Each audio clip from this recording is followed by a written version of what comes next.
Welcome to AI Dispatch, your channel for the latest AI videos on YouTube. If you don't want to miss these updates, please like, subscribe, and share.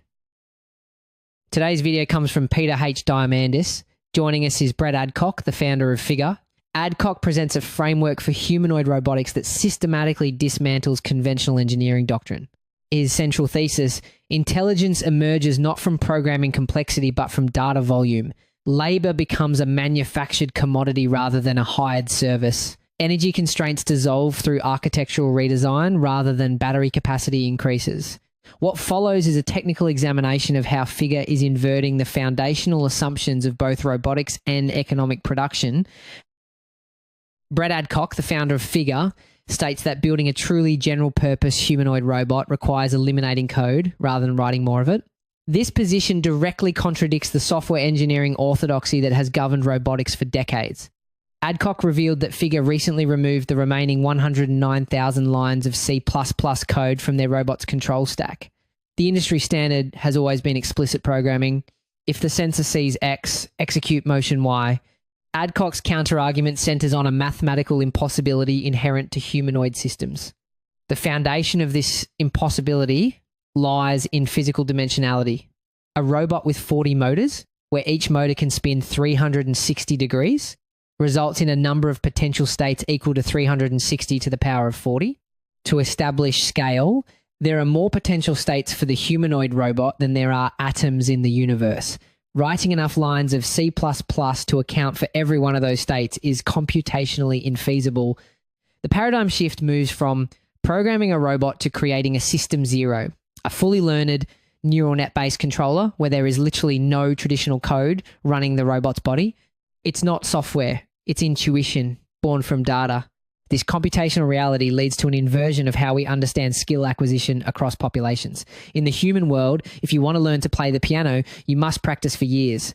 If you die, that skill dies with you, and the next generation starts from scratch. Robotics operates on a completely different ontological level regarding experience. Once a single robot in the fleet learns a task, the entire fleet knows it instantaneously. This is a fundamental disruption of the labor model. We are used to linear skill acquisition, one worker learns one task over time. Adcock presents a world of cumulative, non-decaying competence. Every mistake made by one unit updates the global brain of the entire species of machines. This transforms labor from a variable skill set into a permanently compounding asset. But how do these robots learn in the first place? Adcock offers a rule that sounds almost too simple to be true, violating the complex control theory usually taught in robotics PhD programs. The rule: if you can teleoperate it, you can learn it. Traditionally, engineers try to mathematically model the physics of a task, calculating friction, weight, and torque. Adcock flips this. You don't need to teach the robot the math. You just need a human to puppet the robot remotely, teleoperation, to generate the data. If a human can successfully guide the robot's hands to fold a shirt or make coffee, the neural net can analyze that data and derive the mathematical policy to do it autonomously. This implies that the barrier to general-purpose robotics isn't a breakthrough in physics engines, but simply the grunt work of gathering enough human demonstration data. Adcock also delivers a sharp reality check that challenges the current hype around large language models like ChatGPT. While the world is convinced that LLMs are the path to artificial general intelligence, Adcock's position is that text-based intelligence is hallucinating its own competence in the physical world. An experiment where they plugged a multimodal model into a robot and gave it a simple command: walk to the exit. The AI, trained on the internet's text and images, knew what an exit sign was and knew how to navigate. Yet, it walked straight into a clear glass wall. The insight here is a shock to the AI industry. LLMs have common sense reasoning, but zero grounded understanding of physics. They think they can do things because they've read about them, but without physical embodiment and the pain of collision, their intelligence is effectively hollow. This redefines AGI not as a brain in a jar, but as a system that must touch everything in the world to actually understand it.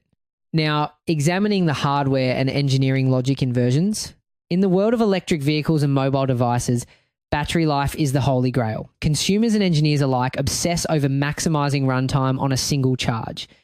Adcock completely dismisses this metric. People are over-indexing on how long a robot runs, applying a smartphone mentality to an industrial worker. Unlike a phone which you carry everywhere, A robot operates in an environment where it can charge opportunistically, a system where robots charge wirelessly through their feet while standing still to work. If a robot works for 5 hours and charges for 1, or charges in microbursts while standing at a conveyor belt, the total battery capacity becomes irrelevant. This reframes energy not as a storage problem, bigger batteries, but as a flow problem, better logistics. Furthermore, Adcock challenges the economic assumptions of the semiconductor supply chain. The prevailing wisdom is that to run advanced AI, you need the most expensive, power-hungry chips available, the NVIDIA H100S.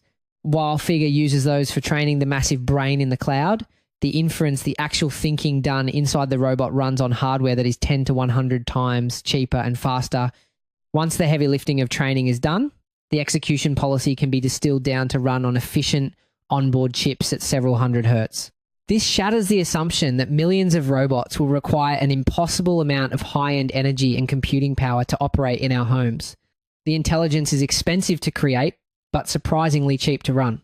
Finally, examining the ontological shocks concerning the economy and the definition of a worker. Adcock predicts this will be a $50 trillion market, roughly half of current global GDP. The paradigm shift isn't the number, it's the nature of the workforce. Casually mentioning that humans are leased, referring to employment as a temporary rental of labour. A future where labour is a manufactured product, clearly stated, we will put robots on our lines this year. This is the beginning of the recursive loop robots building robots. In traditional economics, labour and capital are separate inputs. What emerges here is a system where capital, the robot factory, produces labour, the robots, which then feeds back into the capital to produce more labour. This creates a self-reinforcing cycle of abundance that defies traditional supply and demand constraints for labour. If the only constraint to building a worker is raw materials and energy, and the workers themselves can harvest raw materials and produce energy, the economic model of the last 500 years breaks down. Extending this logic to global manufacturing, while many fear the China speed of manufacturing, vertical integration is the only defense. You cannot buy these parts off the shelf. If you buy a standard robotic arm and try to slap a neural net on it, it fails.